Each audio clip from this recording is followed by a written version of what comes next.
বুধবার আগরতলা প্রেস ক্লাবে আয়োজিত এক সাংবাদিক সম্মেলনের মাধ্যমে ত্রিপুরার ইকফাই বিশ্ববিদ্যালয় 2025-26 শিক্ষাবর্ষের জন্য তাদের প্রসপেক্টাস উন্মোচন করেছে।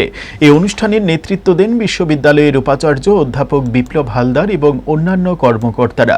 বিশ্ববিদ্যালয় ইঞ্জিনিয়ারিং, ডেটা সায়েন্স এবং কৃত্রিম বুদ্ধিমত্তা, মৌলিক বিজ্ঞান, ইংরেজি, সহযোগী স্বাস্থ্যবিজ্ঞান, যোগা এবং আরও অনেক কিছু সহ বিভিন্ন শাখার মোট 59টি পেশাদার প্রোগ্রামের জন্য প্রসপেক্টাসের ঘোষণা করেছে। ডক্টর বিপ্লব হালদার বলেন, 2025-26 সেশনের জন্য 7টি নতুন একাডেমিক প্রোগ্রাম চালু করা হয়েছে, যার লক্ষ্য শিল্পের ক্রমবর্ধমান চাহিদা পূরণ করা এবং শিক্ষার্থীদের সুযোগ বৃদ্ধি করা।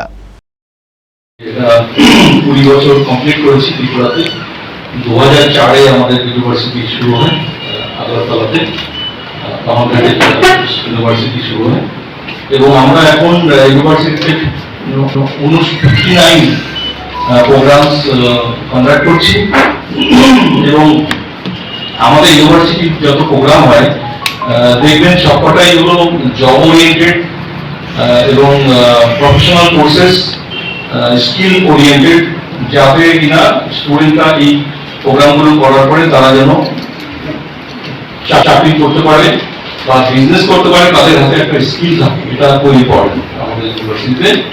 এবং আর একটা ইম্পর্টেন্ট আমাদের ইউনিভার্সিটির প্রোগ্রামগুলোতে যেটা হলো সেটা হলো যে স্টুডেন্টরা যখন পড়াশোনা করে সে তখন তার মধ্যে একটা প্রবলেম সলভিং যে কথাটা বলে আর কি, প্রবলেম সলভিং, প্রজেক্ট ওরিয়েন্টেড, সেগুলো আমরা রেগুলার বেসিসে ট্রেনিং করাই। ইউনিভার্সিটির সব কোর্সের সাথে কম্পিউটার কোর্স কম্পালসারি থাকে, soft skill, English speaking compulsory থাকে।